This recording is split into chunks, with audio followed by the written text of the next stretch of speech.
Halo guys, jumpa lagi dengan channel Masno22. Sebelum kita lanjut ke ceritanya, jangan lupa yang belum subscribe di subscribe, like, dan komen videonya ya. Terima kasih. Binglu juga mengertakkan giginya, meskipun mereka memiliki keunggulan numerik. Keempat monster-monster ini memiliki kulit kasar dan daging tebal, dan tubuh mereka sangat keras, dan mereka tampaknya memiliki kekuatan yang tidak ada habisnya. Tanda seru, jika mereka terus dikonsumsi seperti ini, meskipun mereka tidak digigit monster sampai mati, mereka akan tetap dikonsumsi hidup-hidup. Semuanya, tunggu sebentar. Hanya dengan bekerja sama kita bisa punya peluang untuk menang. Jika kita berada dalam kekacauan sekarang, tidak ada yang bisa melarikan diri dan semua orang akan mati. Binglu berteriak kepada semua orang. Faktanya, para orang suci ini juga tahu bahwa jika mereka masuk ke dalam kekacauan sekarang dan mundur, mereka pasti akan dibantai oleh monster awan yang menginjak-injak salju ini. Bertarung, bertarung. Para orang suci berteriak satu persatu, mata mereka bersinar merah, dan mereka mengeluarkan semua potensi mereka. Frost Sword memancarkan aura pedang, dan aura pedang ini kemudian berkumpul. Lebih dari selusin orang suci mengeluarkan potensi terbesar mereka, dan setiap energi pedang menyerang dengan ganas ke arah binatang buas yang menginjak awan salju. Binatang awan yang melangkah di salju meraung dan menyemburkan aliran udara dingin dari mulut mereka, dan tubuh orang-orang suci ini mulai tertutup es. Untungnya, para orang suci ini mempraktikkan teknik berbasis es, sehingga mereka memiliki ketahanan alami terhadap serangan dingin binatang awan melangkah salju. Jika ini adalah seorang biksu yang mempraktikkan teknik lain, dia mungkin sudah membeku menjadi patung es sekarang. Namun, masing-masing energi pedang mereka dipenuhi dengan energi sedingin es, dan itu mengenai tubuh binatang melangkah awan salju. Tanda pagar itu tidak dapat menimbulkan banyak kerusakan. Kedua belah pihak memiliki ketahanan alami terhadap udara dingin. Tepat ketika Binglu, yang lain, dan 4 monster-monster sedang gelisah, gelombang panas tiba-tiba menyapu mereka. Es dan api cocok, gunakan api pamungkas ini untuk menyerang. Chen Ping berteriak keras pada Binglu dan yang lainnya. Gelombang panas ini ternyata adalah bola api pamungkas yang diayunkan oleh Chen Ping, bahkan saat dia bertarung dengan binatang iblis di alam kesengsaraan tingkat 8, Chen Ping selalu mengamati Binglu dan yang lainnya. Binglu mengangguk, lalu berteriak dengan keras, "Saudari, es dan api cocok, bergembiralah." Lebih dari selusin orang suci mengeluarkan potensi maksimal mereka satu persatu. Kemudian garis-garis kekuatan spiritual putih berkumpul dengan gila-gilaan di atas kepala bersama dengan lebih dari selusin pedang es. Api pamungkas terbungkus dalam kekuatan spiritual putih ini, seperti bola es, dengan api menyala di dalamnya. Pedang panjang, selusin orang suci mengayunkan pedang es secara bersamaan, dan energi pedang yang tak terhitung jumlahnya berkumpul untuk membentuk pedang besar. Ini, kamu tahu kekuatan Chen Ping saat ini, tapi dia sama sekali tidak takut dingin, apalagi dia masih memiliki asal mula api. Segera setelah itu, kelompok energi spiritual ini dengan cepat menuju ke 4 binatang pijakan awan salju. Bola kekuatan spiritual ini meledak di depan 4 monster-monster. Kemudian gelombang panas menyapu, dan lautan api langsung menelan binatang awan yang melangkahi salju itu. Raungan keluar dari mulut binatang awan yang melangkahi salju. Bahkan ada bau terbakar yang terus keluar. Kesempatan telah tiba, Sein Maiden bunuh. Saat Binglu melihat ini, dia berteriak keras. Pedang panjang itu melambai, dan langit dan bumi berguncang. Sikat. Cahaya pedang langsung melewati lautan api, dan jeritan binatang awan salju juga berhenti pada saat ini. Ketika apinya berangsur-angsur menghilang, tubuh keempat binatang awan yang melangkahi salju telah terpisah. Perlahan-lahan, pedang besar itu perlahan menghilang. Pada saat ini, Chen Ping juga mengayunkan pedang pembunuh naganya, dan seluruh ruangan terhenti. Lalu cahaya putih memancar. Binatang awan yang melangkah salju di alam kesengsaraan tingkat 8 dipotong menjadi potongan-potongan yang tak terhitung jumlahnya.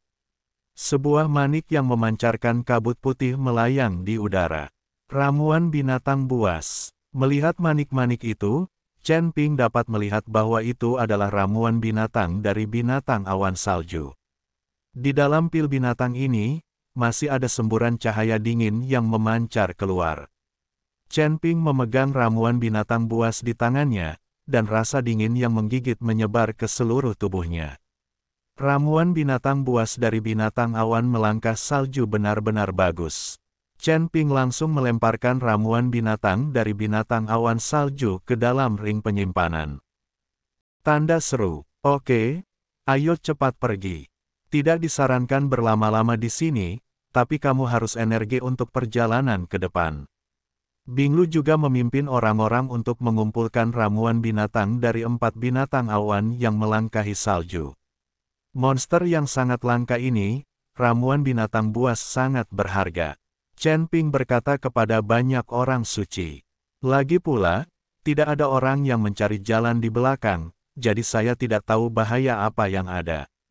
Binglu dan yang lainnya mengangguk, lalu melanjutkan bergerak maju bersama Chen Ping. Tidak lama setelah Chen Ping dan yang lainnya pergi, Mu Yao tiba bersama orang-orang dari keluarga Mu. Melihat mayat tergeletak di tanah, semua orang di keluarga Mu merasa mati rasa. "Paman Mu, ini adalah mayat murid istana Guanghan, serta para kultivator biasa yang tertipu. Saya khawatir tidak satu pun dari mereka yang selamat." Seorang anggota keluarga Mu berkata pada Mu Yao. Mu Yao sedikit mengernyit dan ekspresinya menjadi serius. "Kita belum mencapai titik ekstrimnya, tapi sudah banyak orang yang mati, kita pasti menemui sesuatu yang mengerikan, atau mungkin itu monster." Begitu banyak binatang awan yang menginjak salju telah dibunuh, dan pil binatang itu juga telah diambil. Mungkinkah orang suci dari istana Guanghan yang melakukannya? Apa yang terjadi hingga menyebabkan begitu banyak orang meninggal? Teruslah berjalan semuanya, harap berhati-hati. Mu Yao memimpin semua orang maju dan segera menemukan binatang awan melangkah salju yang mati secara tragis. Binatang awan yang melangkah salju, ini adalah binatang awan yang melangkah salju. Ketika keluargamu melihat binatang awan melangkah salju, mereka semua berteriak kaget. Lagi pula, monster jenis ini sudah bertahun-tahun tidak terlihat, dan beberapa orang mengatakan ia telah punah. Mu Yao memandangi mayat binatang awan melangkah salju dan merasa sedikit gugup di dalam hatinya. Jika binatang awan melangkah salju ini benar-benar dibunuh oleh orang suci dari istana Guanghan dan Chen Ping, maka kekuatan orang-orang ini tidak boleh diremehkan. "Pamanmu, seharusnya orang-orang suci dari istana Guanghan yang melakukannya. Bagaimanapun, hanya mereka yang ada di depan kita. Untuk bersaing dengan keluargamu kami. Sepertinya tebakan wanita tertua benar. Penguasa istana-istana Guanghan diam-diam mengembangkan orang suci itu, mungkin karena dia ingin. Istana Guanghan ini baru saja dimulai. Istana ini bergantung pada keluargamu kami, tapi kami tidak menyangka akan berkembang secara diam-diam," kata seorang anggota keluargamu. "Tidak peduli bagaimana istana Guanghan berkembang, mereka tidak bisa menjadi lawan keluargamu kami. Keluargamu kami telah berkembang selama ribuan tahun, dan istana Guanghan baru saja dimulai. Setelah ini, saya akan melapor langsung ke kepala keluarga dan menghancurkan istana Guanghan." Setelah Mu Yao selesai berbicara, dia melambaikan tangannya dan semua orang melanjutkan. Chen Ping dan yang lainnya bahkan tidak tahu bahwa orang-orang dari keluargamu mengikuti mereka, semakin dekat ke tiang. Namun saat mereka hendak mencapai tiang, sederet jejak kaki muncul di salju putih. Jejak kakinya sangat jelas, terlihat jelas baru saja diinjak, jika diinjak sedini mungkin pasti tertutup salju tebal. "Tuan Chen, apakah ada yang sampai di sana lebih dulu?" Binglu melihat jejak kaki itu dan bertanya dengan gugup. Chen Ping tidak berbicara, tetapi berjongkok dan melihat jejak kaki itu dengan hati-hati. Dia dengan lembut menyentuh jejak kaki itu dengan telapak tangannya, dan sejumlah besar kesadaran spiritual langsung melonjak ke arah jejak kaki itu. Lan Yingying, yang sedang berjalan keras di depan, tiba-tiba dikelilingi oleh kesadaran, dan seluruh tubuhnya menjadi gugup. Dia terluka, dan dia berhasil melarikan diri dari mulut binatang awan salju, tapi sekarang dia tidak ingin menjadi sasaran lagi. Lan Yingying tidak tahu siapa yang mengincarnya, tetapi dia tahu bahwa begitu dia ditangkap, tidak perlu memikirkan konsekuensinya. Harapan. Lan Yingying mengertakkan gigi dan berjalan maju dengan putus asa. Selama dia memasuki wilayah kutub, mungkin masih ada yang selamat. Sebagai seorang kultivator wanita, jika Anda terluka dan tertangkap, yang menanti Anda adalah penghinaan tanpa akhir. Lagi pula, ada banyak bahaya di daerah kutub, dan terdapat berbagai jenis monster. Lan Yingying lebih suka menghadapi monster daripada biksu lainnya. Seringkali manusia lebih menakutkan daripada monster. Itu dia masih hidup. Chen Ping menarik kesadarannya, dengan keterkejutan yang mendalam di wajahnya. Dia tidak menyangka Lan Yingying akan melarikan diri dari mulut binatang awan salju. Tuan Chen, siapa itu? Binglu bertanya dengan cepat. Orang yang bertanggung jawab atas kantor pendaftaran Istana Guanghan di kota Nanjing, Lan Yingying, kata Chen Ping. Saudari Yingying, dia masih hidup. Setelah mendengar ini, Binglu tampak sedikit bersemangat. Ayo cepat pergi. Kita harus menghentikannya sebelum dia memasuki kutub. Dengan kondisinya saat ini, dia pasti akan mati jika memasuki kutub. Setelah Chen Ping selesai berbicara, sosoknya tiba-tiba menghilang. Dengan menggunakan langkah pembengkokan api, dia berada beberapa mil jauhnya dalam sekejap. Ketika Binglu dan yang lainnya melihat ini, mereka buru-buru mengejarnya.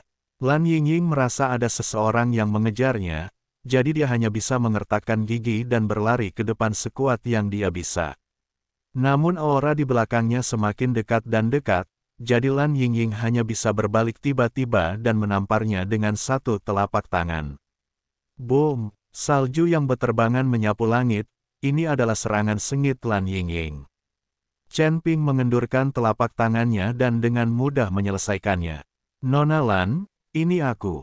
Chen Ping berkata cepat. Lan Yingying menghela nafas lega saat dia melihat itu adalah Chen Ping. Tapi dia tidak tahu bahwa Chen Ping datang bersama orang suci dari Istana Guanghan. Apa yang kamu lakukan di sini? Lan Yingying sangat terkejut, lagi pula, dengan kekuatan Chen Ping, dia akan mati jika sampai di tiang. Terlebih lagi, bagaimana Chen Ping melewati wilayah binatang awan melangkah salju. Suster Yingying, saat ini, Binglu dan yang lainnya juga tiba. Melihat Binglu dan yang lainnya, Lan Yingying benar-benar lega, namun, setelah bersantai, Lan Yingying merasa pusing dan pingsan dalam sekejap. Baru saja dia hanya menahan nafasnya, tapi sekarang Binglu dan yang lainnya ada di sini, Lan Yingying telah mengendurkan nafasnya. Chen Ping melangkah maju untuk memeriksa Lan Yingying dan berkata dengan sungguh-sungguh, dia terluka parah dan harus dirawat tepat waktu. Tuan Chen, kita akan memasuki kutub. Apalagi tertutup salju dan tidak ada syarat untuk perawatan. Binglu melihat sekeliling dan berkata, kalian semua berkumpul untuk menahan angin dingin. Saya akan segera mengobati lukanya. Kalau nanti, dia akan benar-benar mati. Organ dalamnya sudah basah kuyup oleh udara dingin. Chen Ping meminta Binglu dan orang suci lainnya untuk membentuk lingkaran, lalu menggunakan nafasnya untuk menahan angin dingin di sekitarnya. Binglu segera mengatur selusin orang suci untuk berkumpul di sekelilingnya, dan kemudian aura melonjak keluar dari tubuhnya. Selusin aura berkumpul untuk membentuk perisai pelindung, melindungi Lan Yingying di dalam. Dikelilingi, tetapi ketika Chen Ping hendak memulai perawatan, dia tiba-tiba berhenti, dan kemudian dia merasakan area sekitarnya dengan waspada. Rusak? Ada yang mengikuti kita harus pergi. Chen Ping memperhatikan seseorang mengikutinya. Dia menduga dia berasal dari keluargamu, jadi dia menjemput Lan Yingying. Jika mereka terus berobat di sini, ketika keluargamu datang, mereka takut tidak ada yang bisa pergi. Ketika Binglu dan yang lainnya mendengar hal tersebut, seseorang pun mengikuti mereka. Mereka segera menahan nafas, membangkitkan semangat, dan berjalan cepat menuju wilayah kutub. Setelah melewati penghalang, Chen Ping dan yang lainnya memasuki wilayah kutub. Namun pemandangan di kawasan kutub sama dengan di tempat lain. Seseorang telah menggunakan formasi di daerah kutub ini. Meskipun formasi tersebut sekarang sangat lemah hingga hampir tidak ada lagi, ketika saya melangkah ke sini, saya masih merasakan aura yang berbeda, seolah-olah saya telah melewati penghalang. Kata Chen Ping dengan sedikit cemberut. Ya, saya juga merasakannya. Sepertinya ketika saya masuk, ada sedikit perlawanan, seolah-olah penghalang formasi menghalanginya. Binglu mengangguk dan berkata, cepat pergi, cari tempat terpencil, dan obati Nona Lan dulu. Chen Ping menggendong Lan Yingying dan berjalan menuju sebuah bukit kecil. Bukit itu tertutup salju tebal dan tampak seperti kuburan besar.